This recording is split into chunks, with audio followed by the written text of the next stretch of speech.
Good day, ladies and gentlemen, I'm Santtu Pesonen from the Santtu Pesonen Project, and welcome to this session breakdown of my song, Flatline. Alright, so let's get right to it. Now, first off, if I just zoom in a tiny bit here, what you'll notice here, hopefully anyway, is that I actually have a click track as the first track.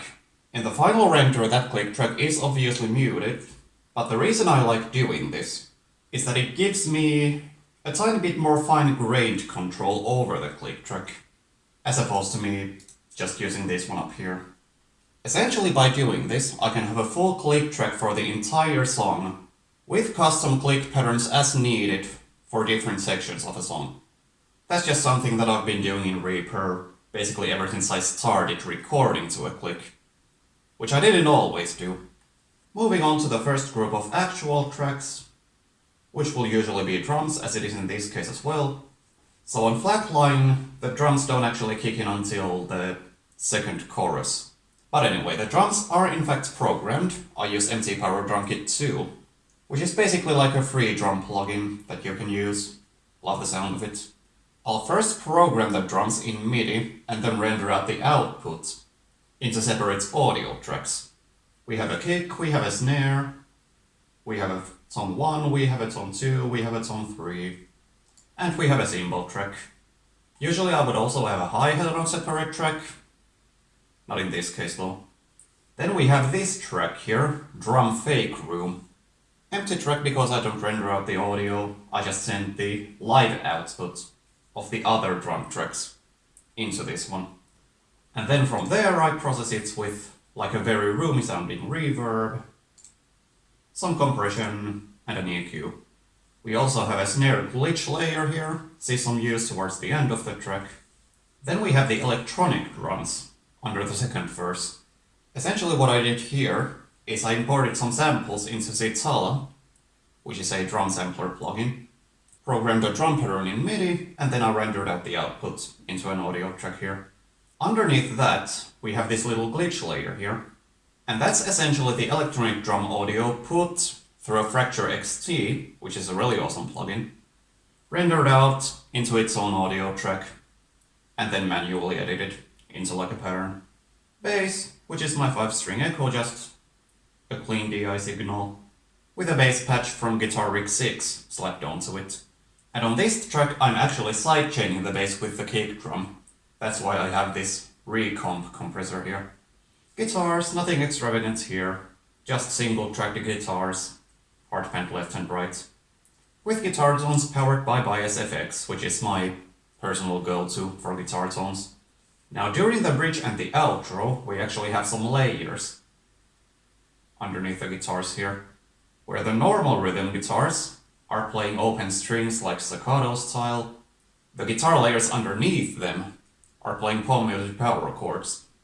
Vocals, we have 2 lead vocal tracks, with the second track being used for just some lines during the verses. On the choruses we have a doubling of the lead vocal, and on the second and third chorus I'm also singing the lead line of the chorus an octave higher, which is what this track is here. And a little something on the octave track, which is ultimately a really subtle effect, is I actually have this lo-fi glow plugin on that octave track, just for a tiny bit of a sort of vintage crunch. We have 2 harmony tracks for the vocals, one that goes lower than the lead vocal on parts of the verses and the choruses, and a second one that's higher than the lead vocal, that kicks in during the second chorus, and then a growling layer that doubles the vocal line during the bridge, with a little bit of distortion on it courtesy of Native Instruments Byte. Then we have the synths here, we have the pulsating sort of pad that kicks off the song. That, I believe, was a Native Instruments Super 8, a patch that I made myself for it. And that actually has a layer underneath it, also courtesy of Super 8.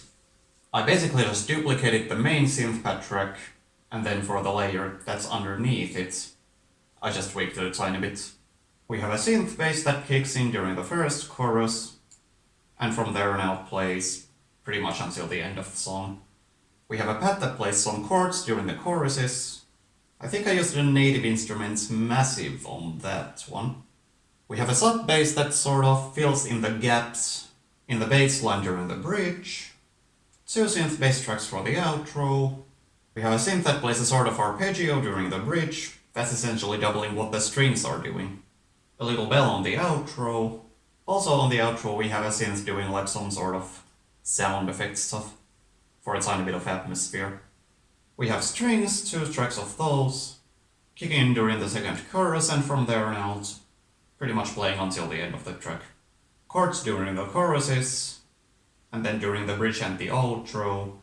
Well, during the bridge the low strings are playing like hits that line up with the guitars. And then the high strings are playing the arpeggio that the one synth up here is doubling.